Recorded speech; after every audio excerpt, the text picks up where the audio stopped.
Email teleconference ద్వారా విచారణకు సిద్ధమని జూబ్లీ హిల్స్ పోలీసులకు మాజీ ఎస్ఐబి ప్రభాకరరావు లేఖ రాశారు. జూన్ 26వ తేదీన ఇండియాకు వచ్చేది ఉండే, కానీ ఆరోగ్యం బాగాలేకపోవడంతో అమెరికాలో ఉండాల్సి వచ్చిందని తెలిపారు. క్యాన్సర్తో పాటు గుండె సంబంధమైన వ్యాధులతో బాధపడుతున్నానని, అమెరికా వైద్యులు ఇచ్చిన సూచన మేరకు అక్కడే ఉండి ట్రీట్మెంట్ చేయించుకుంటున్నానని ఆయన తెలిపారు. ఈ కేసుకు నాకు ఎలాంటి సంబంధం లేదు, పూర్తి అసత్యమైన ఆరోపణలు నాపై చేస్తున్నారని ఆయన లేఖ రాశారు.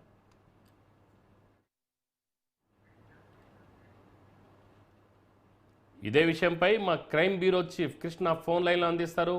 కృష్ణ.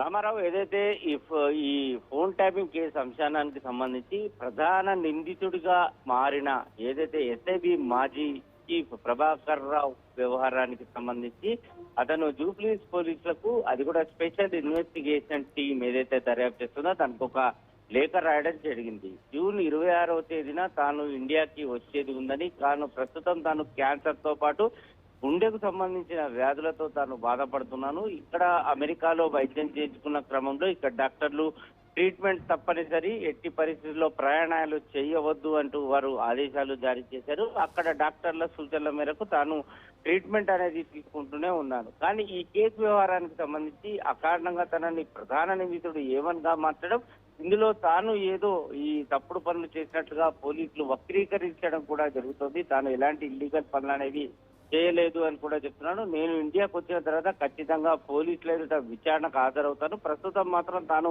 రాలేని పరిస్థితి ఉంది. ట్రీట్మెంట్ తన అనారోగ్య వాటన్నిటి కూడా దృష్టిలో పెట్టుకొని అటు మెయిల్ ద్వారా కానీ, ఫోన్ల ద్వారా కానీ, వీడియో కాల్ల ద్వారా తనను విచారిస్తే ఖచ్చితంగా విచారణకు హాజరవుతాను. దానికి సంబంధించిన పూర్తి వివరాలు కూడా అందిస్తాను అని కూడా చెప్పాడు. ఎప్పుడైతే గతంలో కూడా అనేక సార్లు అధికారులతో తాను వాట్సాప్ కాల్లో, తర్వాత వీడియో కాల్లో మాట్లాడి చెప్పడం కూడా జరిగింది. కాబట్టి తన అనారోగ్య సమస్యలను దృష్టిలో ఉంచుకొని తనకి వెసులుబాటు కల్పించాలని జూబ్లీ పోలీసులకు, ఎస్ఐటి పోలీసులకు ఒక లేఖ రాయడం జరిగింది. దీనిపైన ఉన్నతాధికారులు కొద్ది నిమిషాల కిందట సమావేశమైనారు. ప్రభాకర్ రావు ఇచ్చిన లేఖ పైన స్పందించాలా, లేదంటే ఆయన ఇండియాకు రావాల్సిందే అనే విషయం పైన లీగల్ టీంలతో భేటీ కావడం జరిగింది. రామారావు, అంటే కృష్ణ, ఇప్పుడు ఈమెయిల్ టెలికాన్ఫరెన్స్ ద్వారా నన్ను విచారణ జరపండి అని చెప్పేసి ఆయనే లేఖలో పేర్కొన్నారు కదా, ఇలాంటి సందర్భం అంటే ఉంటుందా? ఇలా చేయవచ్చా?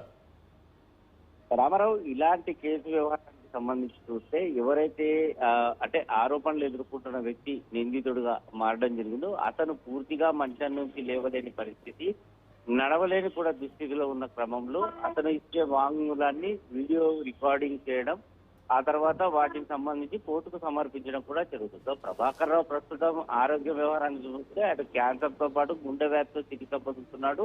ఇండియాకు కూడా వచ్చేది ఉంది కాబట్టి ఖచ్చితంగా వచ్చిన తర్వాత విచారణకు హాజరవుతానని చెప్పారు. సో ఆయన ఏదైతే లేఖ రాశాడో దీన్ని అటు లీగల్ టీంల దృష్టికి కాకుండా ఉన్నతాధికారుల దృష్టికి, అలాగే కోర్టు దృష్టికి తీసుకెళ్లి కోర్టు అనుమతిస్తే ఖచ్చితంగా ఆయన కోరిక మేరకు ఆరోగ్య కారణాలు వీటన్నిటిని కూడా దృష్టిలో పెట్టుకుని అవసరమైతే వీడియో కాన్ఫరెన్స్ అంటే వీడియో కాల్ ద్వారా ఆయన విచారించే అవకాశం ఉంటుందని పోలీసులు చెప్తారు. ఇప్పుడే ఆయన లేఖని తన పరిగణలోకి తీసుకొని విచారణ చేయడం అనేది సాధ్యం కాదు అని చెప్తున్నారు. సో ఈ నేపథ్యంలోనే కోర్టు ఎలా డైరెక్షన్స్ ఇస్తే దాన్ని బట్టి అడుగులు ముందుకు వేస్తామని ఎస్ఐటి అధికారులు స్పష్టం చేయడం కూడా జరుగుతాం.